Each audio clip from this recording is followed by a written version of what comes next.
one time somebody was like, they pay someone to collect them. I'm like, no, those people have other jobs. They just have to do this too. And you know what makes it faster is if you put it in the spot where it belongs. Gregory. Anthony. Greg, I got a bone to pick with society. All of society. We're starting with the societal bone. What's a subset of? I have a bone to pick with a subset of society. Yeah, I think I've got a couple of bones to pick about, just things that, as Peter Griffin would say, just kind of grind my gears. Yeah. And to be fair, we just had a good weekend. I was out there visiting. So, as we were prepping for this something to whine about episode, I was finding it hard to think of things to complain about. Yeah, I was hanging out with Yana, and she's like, oh, what are you guys going to talk about? And I'm like, you know what? I'm doing pretty good right now, to be honest. I had to think about it and got some ideas. I was going to say, where we differ is I quickly thought about things that really bug me.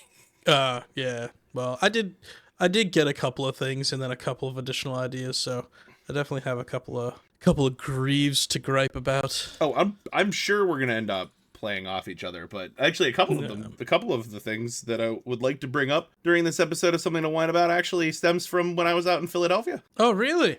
Yeah, a couple. Really? We'll get to it, though. I think before we dive in, let's. Do you want to explain what the plan is for this episode? The plan for this episode, my dearest reader, anybody, shout out Bridgerton, my dearest listener. As you can tell, Greg and I are in comfy clothes. He has a robe. I don't have a robe. I have a tortilla blanket. And Greg and I decided that every so often we want to have a series on the podcast that we call Something to Whine About, where instead of the usual spirits and what have yous and educational format, not to say that there won't be some education in here, educating you how to behave, dearest listeners, we'll just have a bottle of wine and bitch for 45 minutes. Gonna have a bottle of wine and wine. So, yeah. I hope you guys are down for it. And I think if you have anything that you want to whine about, feel free to shoot us an email to somethingneatpod@gmail.com or comment on any of our socials. We are on TikTok. We're on Instagram. I believe we're on Facebook, and we're on X. We're on Facebook, but no one uses Facebook. Yeah, no one does use Facebook, but if you have something to whine about, like people plugging their Facebooks all the time, feel free to whine. I think it'd be if people wanted to email us, the email is linked to the TikTok account. I would highly suggest going to the TikTok first because all the socials are linked to the TikTok. I would say go to the TikTok account, Something Neat Pod, and email us things that bug you, and then in subsequent episodes of Something to Whine About, we can talk about those things. And we'll have the hashtag Something to Whine About. I'll give you something to whine about. All right, so good sir, what are you drinking this evening? Well, so I don't remember buying this. It's just on the shelf. I also just got one off of the shelf that I also don't remember buying. So I was gonna run to get a new one, but I didn't. So I got this one somewhat recently because I had a feeling that I was gonna just want to drink an entire bottle of wine one of these nights. Happens to work out. So this is single block Grey Glacier Cabernet Sauvignon from the Maipo Valley. It's a Chilean Cabernet Sauvignon. Ooh, that sounds fancy. I got it off one of the PA Wine and Spirit shelves where it's like, hey, this is $11, MSRP $35, and I was like, they have a lot of those. Yeah. But I mean, it's going to be a dry red. I'm assuming kind of bold in flavor. It's telling me that they carefully select the grapes and yada yada yada, blah blah blah. It's wine. Mm-hmm. Yeah, wine. And I also am going to be going with a red. I'm going to go with an old faithful of mine, some Apothic Dark. These are simple, they're pretty cheap, and they're usually delicious. I love Apothics. It says that it's a limited edition one, but it's just the label. I was going to say that label's limited edition. I'm like, I used to drink this stuff all the time. Yeah, the Apothic White is actually one of the few whites I like.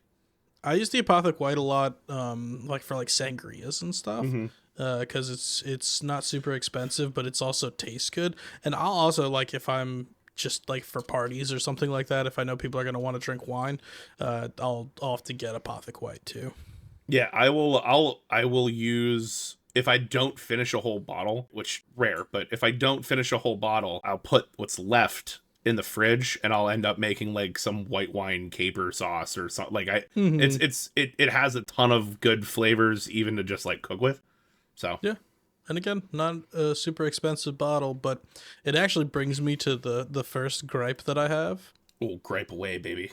Gripe away. So I brought this bottle upstairs thinking, this is a $10, $12 bottle of wine. Why the fuck does this have a cork in it? This should just have a fucking screw top like every other cheap bottle of wine. But why do I have to have a second implement in order to open this wine? This is so ridiculous, and it's so unnecessary, and it's not like you're going to have this on the shelf long enough for it to matter if it's a cork or a screw top. All valid points, and this is a safe space. We're not gonna necessarily like try to detract from each other's bitching, but I will say that we gave the Japanese whiskeys a real bitch of a time for having screw tops. We did. We definitely did, didn't we? We did. But those were also not cheap whiskeys. Fair. Either way, I had to go. My gripe is really with that I had to go all the way back down 3 flights of stairs in order to get a bottle opener when I already had the wine up here. That is fair. So I have the leggy one, the leggy guy. Yeah. But if I'm being honest with you, the exact same one, probably. Yeah, they're similar. Mine has like these little rubber things, but I have that one. I have the same one that everyone has. I actually really like using like a wine key that has like the screw and then has the steps. Oh, the old school one? Yeah, the old school ones, because those ones usually have a foil cutter attached. These don't have a foil cutter, so I had to like pick it off with my nails.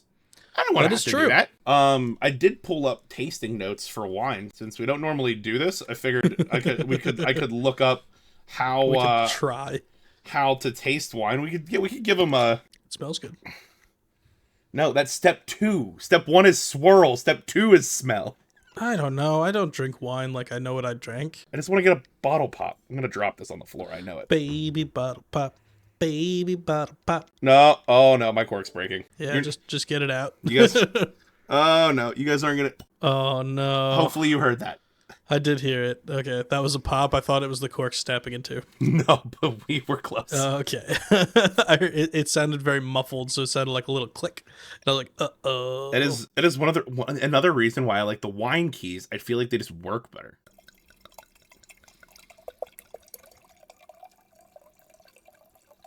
Is that an acceptable amount of wine? I don't know. I'm probably going to drink the whole bottle. I mean, between now and later. I mean, I'm just going to finish this tonight. Let's be real. Yeah, I'm not. It's really only going to be two drinks, probably. Yeah, I mean, I could. Well, whatever. Okay, so step 1, swirl. We gently swirl the wine to release the aromas and oxygenate it. I maybe shouldn't have filled this up too much because I don't think I can swirl appropriately. Yeah, same problem. I like your wine. I'm just going to sniff it. Yeah, number 2 is smell. Inhale deeply to identify the wine's aromas. What do you got? You ever watch Parks and Recreation? Of course. The episode where Aubrey Plaza is like in the sommelier contest when Tom's like opening his restaurant, and the one loud dude when they like merge with the other city is like trying to become a sommelier. I vaguely remember, but not the details. So it's like she's just doing it like just to be like a joking asshole, like normal. And she's like, I'm getting hints of wine. It's like she says like other stuff. It's like wine smell to this wine. I mean, plum fruits, like smells like someone mashed up and fermented a bunch of grapes. I like wine, but I don't know fuck all about it. Maybe prunes. I don't know. Let's talk it. Let's there. Okay, let's toss. I hate people that think that they're like wine experts, and they're not. They're just winos. Yeah. I mean, it is annoying. Oh, that's pretty good. I mean, it's apothecary dark. Like you know exactly what it tastes like. It is what it is. Yeah, this is actually drier than I thought. I mean, Cabernet Sauvignons are usually pretty dry. I tend towards dry red. This is drier even more than I thought it was going to be. It's real dry on the finish. That astringent kind of tastes like you're sucking on a tea bag kind of a taste. I like it. Yeah. A lot of people would not like it. If you don't like really dry reds, not going to like this. I like it. This one It's also a pretty nicely dry red. As I said, it's exactly what I was expecting. It's Apothic Dark. I like it. I'm happy with it. It was a good choice. It was the only choice. It was literally the only bottle of wine I have in the house that's not a Christmas wine, and I didn't think that really fit the theme. I don't think you can really wine too much while drinking a nice little mulled red wine, some Glintwein. No, if you're gonna bitch, you got to be a dry red. You dry white. Dry white. If you, I mean, you know, you can't have a sweet wine. Yeah, Problem is sweet wines. So that's something that does grind my gears too. Just wines that are too fucking sweet. Juice boxes. Like, huh?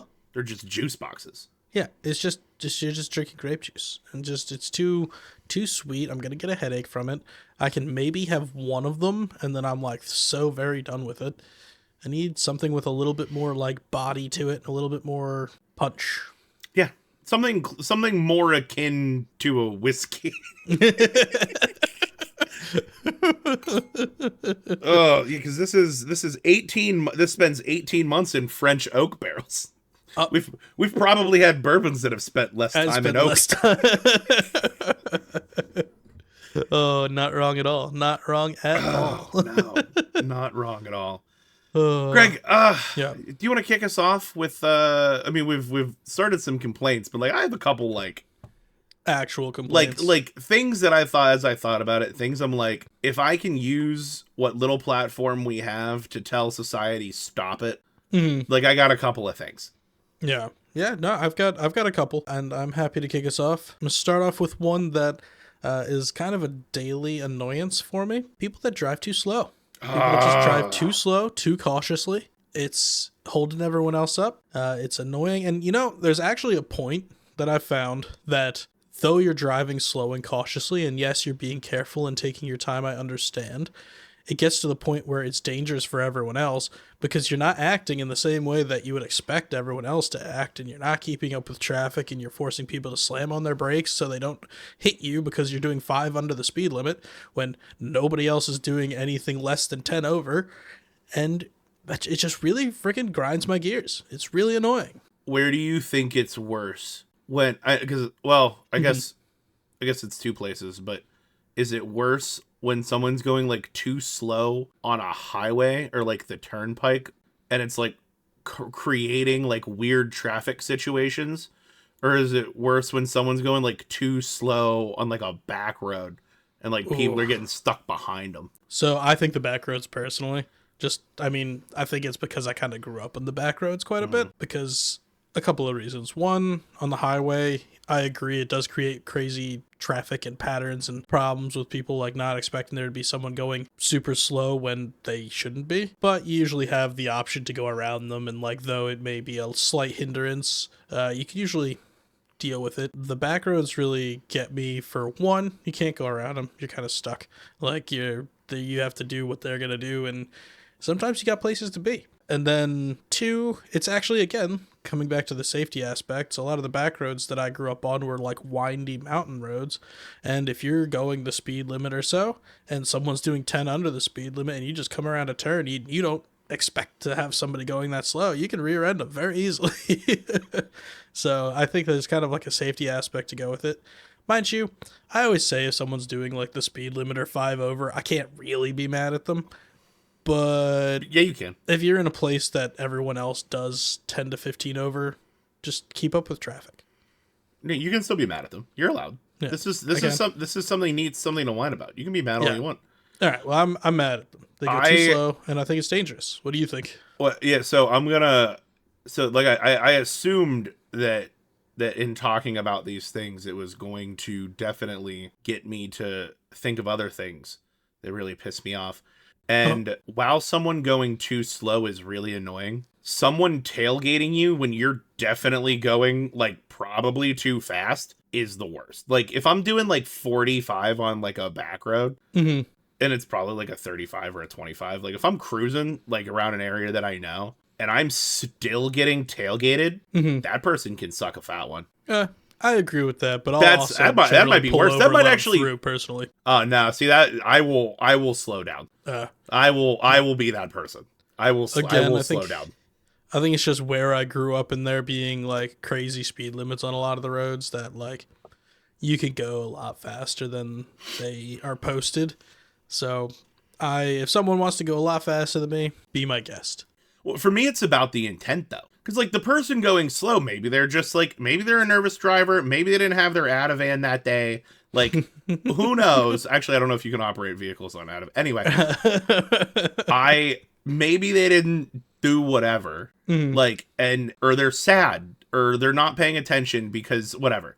Like, going too slow is usually not an act of malice. Tailgating someone that's already going over the speed limit, like, you're just an asshole. So I will say you haven't talked to my father if you're talking about going too slow not being a malicious act. He makes it a point.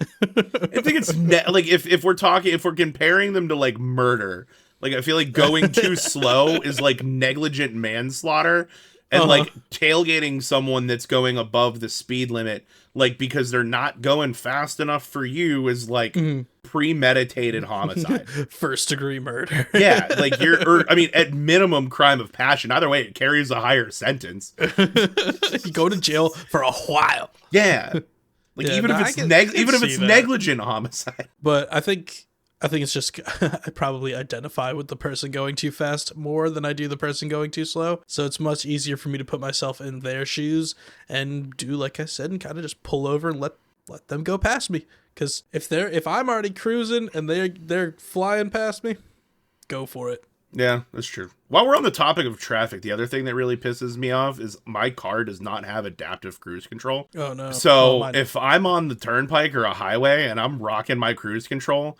at a reasonable speed and I'm in the left lane going past someone and you're in the left lane and you're not getting over, or you're going too slow passing other people, and I have to disengage my cruise control. Yeah. You're the worst. You may as well have like something bad or evil. I don't like, might as well be like a predator. List.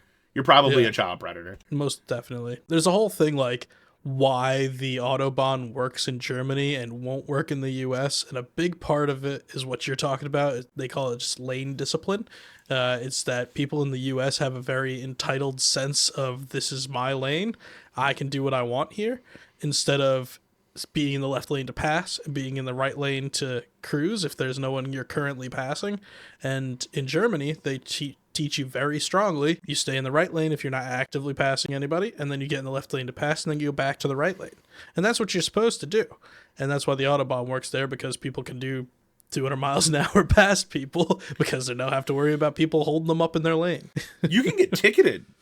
I'm pretty sure you can get ticketed for that, but like you can.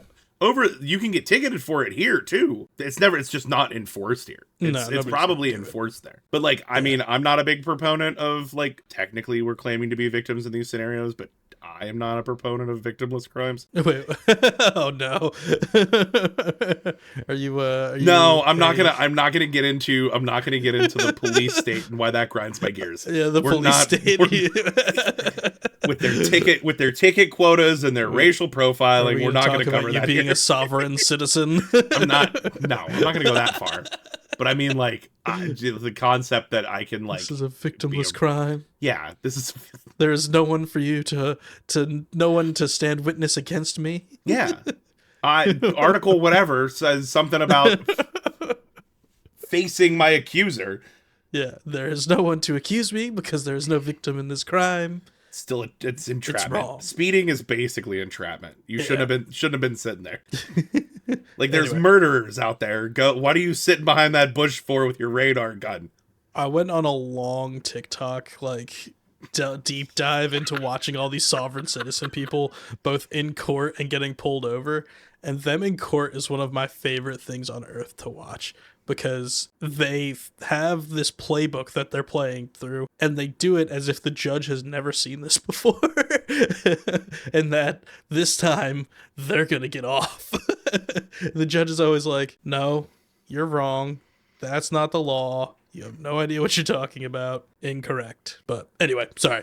Sovereign citizens are very entertaining. Watch them if you're ever bored. Yep. But that's something that you enjoy, Greg. I want to hear more about what pisses you off. Well, I think I went down my gripe train. I think, do you have a topic you wanted to bring up? If I go to a supermarket or a store or something like that, and I see you not put your fucking cart back. Oh my, I will yell at strangers from across the parking. I have sat at a stop sign, like leaving a parking lot, because the person behind me pulled out like just after me, but left their cart in their spot. And I looked out the window and I shouted back, "This is for not taking your cart back." Is this the one that grounded your gears when you were out here in Philly? Yes. Oh my God. There were so many carts in that Costco. There was a parking spot that if the people can organize themselves in such chaos that they stack the unreturned carts in a single parking spot, I have news for those people. They already do that. It's called the cart return. There's a designated spot for that. It's exactly what they did, but just it would have been like 7 more steps. Yeah. Yeah. And you don't even get the satisfaction of when you're like 10, 20 feet away, pushing it in and seeing how what the alignment on the cart's like, and like, is it gonna get there? Can you get it to go in another cart? They never get that. All they do is inconvenience everyone around them, and it is like there is no penalty for doing it. There is no crime. It is the purest measure of a society working for itself. And these people, oh my God, these people. Yeah, and like you said, the thing that gets me about it is it's usually another 5 or 10 steps. They put those cart returns all over the place. Oh, they're everywhere. They're everywhere. Like you can't miss them. Like if you have to walk more than 10 yards, and you'll find one. I don't understand that. Look, I'm not here to say that we're turning down listeners or viewers or followers, but if you're the type of person that doesn't return your cart, unsubscribe. I don't want you here.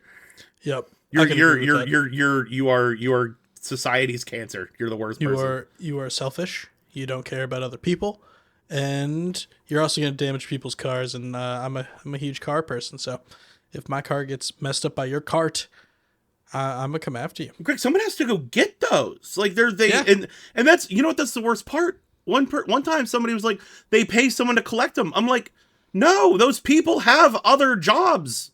They just have to do this too. And you know what makes it faster is if you put it in the spot where it belongs.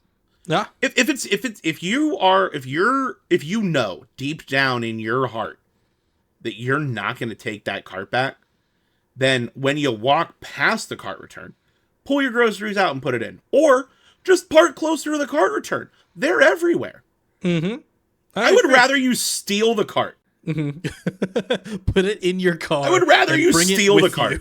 I would think more highly of you as a person if you literally stole the cart rather than leaving it in your parking spot. And you know, I think that goes to a whole other thing. The thing that you just said, you just brought up another thing that really pisses me off, is anybody that says, when confronted with them being rude or doing something that they shouldn't, that it's somebody's job to take care of this. I hate that so much. I remember when I was growing up the one time, someone was just like it was like a McDonald's or something, and it was like teenagers, and I mean, I was also a teenager, but they like made a huge mess on a McDonald's, like the table or something, and I'm like, what the fuck? Why would you do that? And they're like, oh, it's someone's job to come clean these up, and I'm like, not when you freaking spray ketchup over the whole thing. Now you're just being an asshole.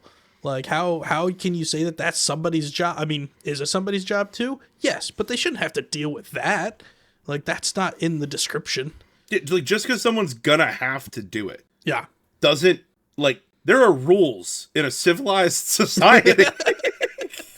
You are breaking the social contract. There's a social contract. I don't have to take my cart back. That's someone's job. Well, I don't have to not punch you in the face. But yeah. I would more so than many other things. I think that's one thing I would actually physically fight another human being over. It's also another fun TikTok and YouTube thing to go down. Oh, the guy with the magnets. That guy. Yeah. Have you seen the guy with the magnets? With that the when they with don't put it, the cart lazy back, bones. He just calls throws them on the lazy cart? bones. Yeah, lazy bones. Dude, And he shout out just that throws guy. the magnets. Yeah, that guy. I totally love forgot your about content. him. Agree with everything you do, and will support you in any way that I can. Oh, dude, he's getting tagged. If you wanna, I'm gonna tag you. I'm gonna cut this into a clip. We're like 20 minutes in. I'm gonna cut this into a clip. I'm gonna tag you. If you want to come on here and talk about your experiences with putting people in shopping carts, that will be something to whine about. Part 2, the shopping cart edition. Shopping carts. Oh, just all. I hate them so much. Yeah, and another thing about shopping carts. Yeah. When you grab a shopping cart and you start to push it, and that freaking wheel just wobbles or keeps locking up. The lockup is the one that bothers me. I can deal with a wobble wheel. It's the lockup that really just. Yeah, Ugh. and I think it's getting more common now because, as we were talking about, people that steal shopping carts, they a lot of the times have these new mechanisms on them that make the wheels lock up when they get pushed out of a certain radius from the store. So sometimes they malfunction and they stay stuck and you can't push them through the store, and you never notice until you get like halfway down the first aisle, and then it just like grabs. And you're not going Son back. of a bitch. No, it's too late now. I can't imagine that is. Well, I mean, maybe the technology is not that expensive. I just can't imagine that shopping carts are like tragically expensive in bulk, and like replacing your entire, would you call it a fleet of shopping carts? With ones that have Accompaniment little shopping locks carts on them. Yeah, I can't imagine that's more cost effective than just. Yeah, what's a group of that's a fun question. What's a group of shopping carts? Your paddock of shopping carts. A murder of shopping carts. Your murder of shopping. What is it? It's a murder of crows. Crows, yeah, but I got you. The school of carts. All right, I got another one. Yeah. And You got another one? And since the episode is drinking related, I figured we'd snake draft this. You go, I go, you go. Oh, okay, yeah. You just got to your second before I got there. Since this is inherently a show at least somewhat related to drinking, I hate it's twofold. People at bars that will walk up to the bar right next to you. They know that you're standing there waiting for a drink. And they will walk up right next to you. And then two things will piss me off in unison. The bartender goes to them first, and that person doesn't say, "Oh, he was here first."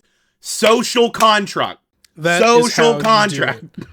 Everybody should be enforcing the rules. Everybody should be looking at fairness and trying to help their fellow man.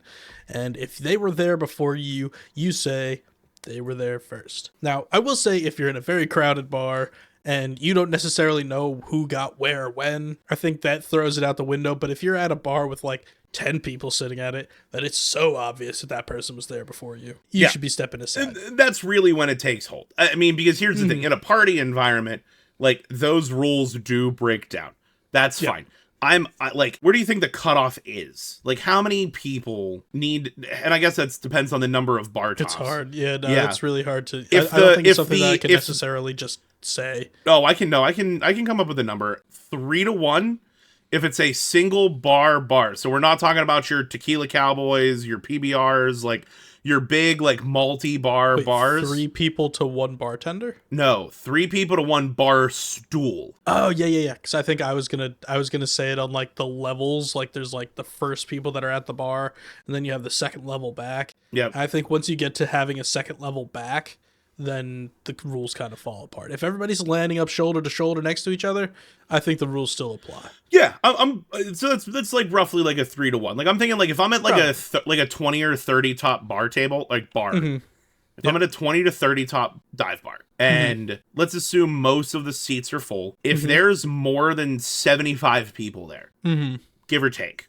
Yeah, I can see that. Walk up if they get to you first, because here's the thing: the chances of you walking up to someone else waiting, not that good. You're probably gonna walk up somewhere random. You might just be where the bartender's standing. You get your drink first. Totally fine. It's also the bartender in those situations is going through a rotation. They're at this part of the bar, then they're moving down. You may just accidentally have gone to the part that just got picked, and the person next to you gets to the part that is next in line. I think that's okay. 100%. But if there's 20 people there, you're standing there, card in hand, and and I walk up, card or cash in hand, and I like, walk up next to you. They take my order, and I don't go, oh no, it was, or at a minimum, ask you, hey, what were you gonna get? I'll just like at least offer to add it to your order, and then tell them to put it on the different tab after. Like you have their attention, so at least like do some good. Do some good, some non-selfish good. I will usually just say they were here first and just pass it over to them, and then I'll get them in the next round. Because also I think the bartenders usually get that and they respect that, and they're gonna get you next. Like I don't think I've ever had a time that they didn't get you next if they talked to you and you passed them on to someone else. They're always gonna get you next. Yeah. And like I said, your style is different than mine. A lot of the times they'll get their order and then just look at you, get your order, and they'll just do both at the same time because bartenders have great short-term memories. Yep. You are more of like a pass it over to the person who's here first. I'm more of like a strike up a conversation and try to become friends with that person via the bar order. I have zero desire to be friends with them. No, that's fine. No, totally get it. But yeah, that's only if I'm that is definitely one that I think there's a few bar etiquette kind of things like that get me. Going back to our days in college, playing pool all the time, people skipping the line at pool. That's always a huge annoyance. I feel like there's a whole subset of people that are going to listen to this that have absolutely no idea what you're talking about. Break that scenario. It's a huge pet peeve for me too. Break that down for us. So when you're playing pool at a crowded bar, there's obviously way more people that want to play pool than there are pool tables. There's a couple of things to know. Some of them you only going to know if you're a regular. Some things that are just common courtesy. Things that are common courtesy. If you go up to a pool table and you want to play, you're generally going to have to put a quarter down or something to hold your place in line. There's something, or a sign-up sheet or something. There's going to be some way to hold your place in line for when you get to play. At that point, you need to know if the table is playing doubles or singles. Usually it's doubles if it's crowded. And a lot of the times, you're not going to be able to like walk up and then just take over the table. It's usually you're playing against whoever won the last time. That is general rules on most of the tables that you usually are going to play on at a bar. I want to add one thing to that real quick. If there's no line of quarters that already exists, common courtesy is to say, does anyone have next? Some bars do, in fact, go by the short-term memory of the current winning team. The current winning team, or someone just says, I got next. Something like that. But that's another thing that if you're a regular there, you'll know. Also, if you aren't sure, you can ask people that look like they're regulars, that look like they know what they're doing, that are talking to a lot of people, and ask them what the etiquette is in the current place that you're in. Because it does change from place to place. And there are things like at the place that we used to play, there's one table that was like, the people that know how to play on that table. Other people don't play on that table. So if you aren't a regular there, if you're not showing that you know how to play, don't put a quarter on that table. Go to the corner. There's a whole nother table that literally the regulars don't touch. We literally just left it alone and there's only 3 tables. We took 2 of them. And one that we just left open for whoever wanted to play. So now, if you want to donate us, if you want to donate a $5 pitcher of, well, they're probably more than $5 now, but if you'd like to play on that table and donate a pitcher of beer because you're gonna lose, feel free. Like we'll take a game off from the sweats. It wouldn't be a rare occurrence for us to have multiple pitchers lined up that we had won from 2 or 3 different people. Oh, that brings me another thing. Yeah. Don't put your drinks on the pool table. Nope, that is definitely another big no-no. That felt's expensive, and if it gets messed up, you have to refelt the whole table. And if you like the bar that you're going to, they don't want to have to pay for that because that's difficult and expensive. So don't put your drink on the table. Or even worse, they don't pay for it, and you have to deal with like some drunk asshole's wine stain by the center pocket, and you can't get any English. And it's there forever. Oh my god. Yeah. Like that's not putting your drinks on a pool table is not so much like pet peeve as it is sin. Like why would you put a drink on a pool table? That's where you're playing a game. There's tables everywhere. But yeah, that's definitely one that's a pet peeve of mine. I think it's maybe a little bit more of a niche pet peeve because I don't think a whole lot of people necessarily would know that, but those are just little things that always annoyed me. Yeah, there's some people that like know it's a rule, and then there's people like us that it just like actually bothers. Yeah. Yeah. Oh goodness. All right. Well, that was the rant about anything else that bothers you in a bar. Because we're sort of doing this in clumps, I guess, because we did traffic. Now we're doing bars. Because things just kind of come up when you're talking about something else. I'm trying to think about if there's any other bar things that annoy me. Pushing is obviously a thing that annoys me. Well, yeah. If you push me at a bar, I'm going to push you back. Yeah. But I think that goes without saying. I'm pretty tolerant at bars. Like, I understand people are drunk, but there's certain things. Yeah. We covered the certain things. The big things. Yeah. If there's anything else that bothers you in a bar, email us. Yeah. Let us know what you're thinking so that we can address it and gripe about it. Just quickly back to the supermarket pet peeves, since I got very passionate about the shopping carts, is I hate when, and you don't have to do it. I get it. But if there are lines in the supermarket and you have a cart full of stuff and someone is standing behind you with like 2 items in their hand, let that person go. You don't have to. I'm not saying, like, that's not like a social contract thing, but like this really, I feel like all of these are really coming down mostly to just like be a decent human being. And like, if I'm like doing my weekly shopping and I see someone behind me with like a can of tuna and some lunch meat, like, go ahead. Like, you're gonna be I'm not gonna hold you up for what's about to be a 10-minute ring up session with me and my new best friend, the cashier. Like, all right, and I've got another one too. Actually, now that we're back in the supermarket again. Fuck it, let's go. Hit me. So fucking in the supermarket, I don't know that this is like a thing in a lot of places, but in Pennsylvania, we recently got to where they can you can buy alcohol in a supermarket, because if people are outside of Pennsylvania, we got some backwards ass alcohol laws, and it's very difficult to like actually purchase alcohol. But they recently started allowing like beer and wine in supermarkets, but you have to pay for them at a specific register. There's only one place usually that you can actually buy them. If you are going to buy alcohol, don't do all of your shopping at the same time and then go to the one line that you can purchase alcohol at and have everything ringed up there. Oh, do you do this? Do you do this? You son of a bitch. Never more than 10 items. Well, okay, so 15, there's usually the express 15 items or minimum or maximum.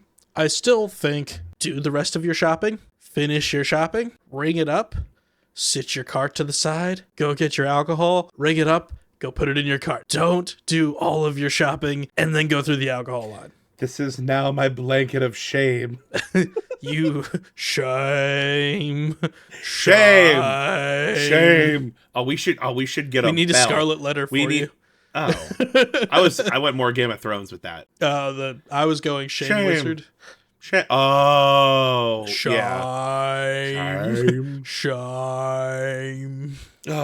We're such nerds. No, I hate it when we're such nerds. You're like out here like quoting. I'm like, how many different? You're like Scarlet Letter, Big Mouth. I'm like Game of Thrones. Again, I won't do it if I have more than 10 items. If I'm in there and I'm grabbing like 4 things, 5 things. If you've got a couple of things, that's fine. I'm talking about when people do literally their whole week shopping. Fair. And then get in that line. Fair. Like, I also won't do it if there's an alcohol line. Like, I still can do it considerably, but I will take regular items to the alcohol line. Yeah. Like a couple. I'm cool with a couple. I think you do it with a lot, you son of a bitch. I see that in your eyes. No, I swear to God, it's not a lot. Actually, you fill up your cart, don't you? The Giant Eagle where you do it, they only let you go with 10. Oh, okay. But either way. Daddy needs his Taco Bell Chipotle sauce.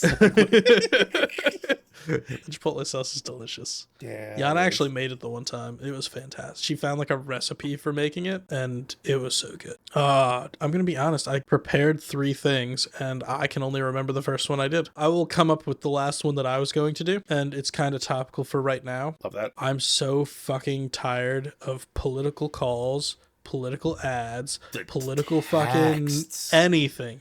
It's just all bullshit. Ugh. Nobody tells you what they're actually doing. It's just telling you that the other candidate is the biggest asshole demon on earth and vote for the other person. And I think that it's all bullshit. And they all just need to stop doing these ads.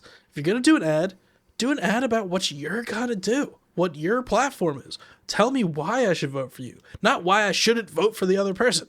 It's so fucking frustrating to me. Like, that, and also the calls, because they have all of these people, these huge groups that are trying to get everyone to vote this time around, which I understand voter turnout has been terrible the past couple of elections, but don't call me every fucking day. Like, Jesus Christ, I already don't answer my phone, and now when I have these people like calling me this much, like, I'm definitely not gonna, there's no chance I'm picking up for any call that I don't know anybody like who's calling me. So yeah, that's something that's been pissing me off a lot lately. Yeah, maybe it was because we were less adulty adults, but it really seems like this election cycle has been so much worse. It's, you know what it is? It's because we live in Pennsylvania. I think it has been.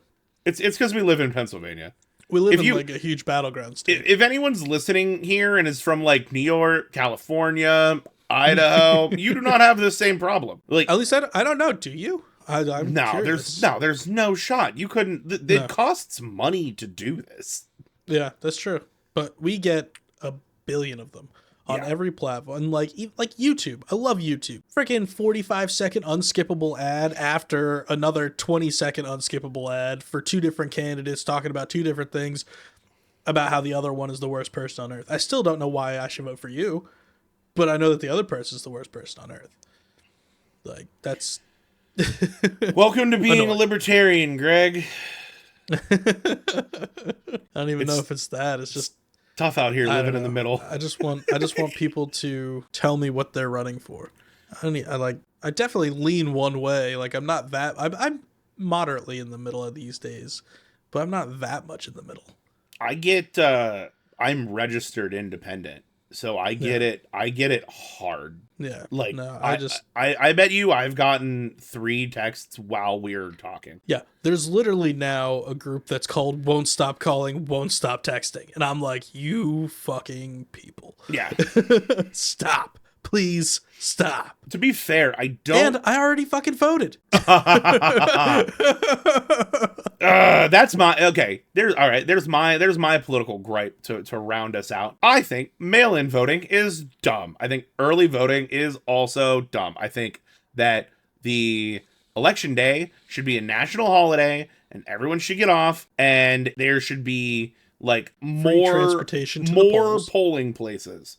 Yeah. Okay. Now here's I completely agree with what you're saying. And if you wanna mail in, the mailing in and everything should be in the minority. Most able-bodied people that can get to a poll should go and vote on polling day, because it's easier to keep track of. Like, it makes more sense. Personally, I would treat it like Labor Day or something like that, where like I'd have a cookout and day drink and watch the election results come in. I think it's absolutely crazy that it's not a national holiday. No, it's bonkers. Bonkers that it's not a national holiday. It's crazy. I mean, every year on election day, like whenever the Senate, like any election day, every second or first Tuesday after the first Monday in November should be a national holiday. Like, there's no reason for it not to be a national holiday when we have fucking Labor Day. We've got fucking Columbus Day, half the people have off. Like, like, this is just ridiculous. Or just move it. I completely agree that should be a national holiday. I have no problem with mail-in voting and early voting, because I think that voting should be easy and everyone should be able to do it no problem. So I don't have any problem with there being extra ways to make it happen. And I also think, I know what you're saying, like the keeping track of it and stuff, but these days they're doing everything electronically. Like, it's all in a database. It's easy to keep track of. Yeah, but like if I mail in my vote like a couple days before the voting day, and then I go to the poll. Yeah. Tell me, I don't know. I dropped ours off at the polling place. Like, I didn't even mail it in. Yeah, so. But you know what I mean though. I think if we had time to do it, so it's easier. I think there should be compulsory voting. Compulsory voting? Yeah, I think you should mandated to vote. I think that they should just make it very easy. Like, I don't necessarily think it needs to be compulsory, but I think that it should be like, why wouldn't I vote? Like, there's no reason for me not to, because they should like take all the stops out and make it happen. Why don't we do an app? Yeah, we should do an app. Yeah, why don't we do an app? Do a 2-factor app. You have to upload, like, now. That's gonna piss off. It's actually gonna be a lot. It's actually gonna be a lot harder to do that than what's currently done. No, I mean, not really. I think it is, because there's gonna be a lot of. I mean, Have we seen the state of the DMV's website? Just have Elon do it. Oh, that'll no. Just put up a Twitter poll. Elon, no, it'll just put it up on Twitter. The whole national election is just a Twitter poll. No, but if you register on the, you make an app, you register on the app, you have to upload proof of like identity. It's like passport, social security card, valid driver's license. We have the technology. There's going to be a photo. lot of people with problems with that. I think I completely agree. I think it makes sense. I still do not understand the problem with voting ID, but we're not. This is no. You know what really grinds my gears? Election my fraud. gripe is fucking. Nah, my gripe is all just the political fucking ads and calls and like I said, already voted, done. We're done. Leave me the fuck alone. Leave me alone. My God, like I'm done. Well, how about you, sir? Do you have anything else that grinds your gears before we close out this fun little experiment? No, I mean plenty, but I honestly, that was really cathartic. That was surprisingly cathartic to yell about the shopping carts in particular. Just little fucking shit that's annoying. I think I hate that so much. Just bitching from time to time. I always like talking to my wife or something and I'm bitching about something and she's like, oh, well, what do you want to do? You want to like do something to fix it? And I'm like, no, I just want to bitch about it. I don't want to do anything to fix it. No, why would I want to fix it? If I fix it, then I get to stop bitching about it. And I want to bitch because bitching is fun. It makes you feel seen. Yeah. Anyway. Even if it's only by the 5 people that watch this show. Yeah, more. But seriously, follow us on the socials. Yep. Full episodes, links. To, just the bubble. Yeah. I thought it was a fly. Thought it was a fruit fly in my wine. So socials, we got email at something neat pod. We've got, our socials are at something neat pod. Yeah, just honestly, all something just neat go pod. to the, it's all something neat pod. It's all something neat pod. Go to the TikTok. Everything's linked to that, including the Patreon. Yep. That's your best bet. Something neat pod at Gmail if you have anything that you want to bitch to us about. And Anthony, what are your final thoughts on your wine that you've been whining about? It's a great question, Greg. Great question. It's what's the rank out of 10? It's wine. It's a red wine. I couldn't have hated it because I drank most of the bottle. I don't know. As far as dry reds go, 7. It's a good dry red. This would be great with a steak. I would rock this with like a fillet and taters. Some lamb chops. Yeah. Oh yeah. I was gonna say like a nice lamb or like a double cut pork chop. I think would be good too. You need something sweet. The wine's pretty acidic. So like if I was gonna do like a pork chop, I would want like a glaze. And get some of that mint jelly on that lamb. I'm not a big mint jelly guy. I do like lamb. We'll do a whole meat episode. We'll do a meat episode. I'm down for a meat episode. We should absolutely do a meat episode. Anyway. Yeah, why have we not done one yet? We're gonna do a meat episode. Again, Apothic Dark is Apothic Dark. It's very tasty. Very Steelers. The standard is the standard. Tis what tis. Yeah, I don't know. I mean, it's really funny because I don't know really the difference between good wine and bad wine, and this one is pretty tasty, so I'm gonna give it an 8 out of 10. Yeah. Cheers. Cheers, sir. I'm a little drunk.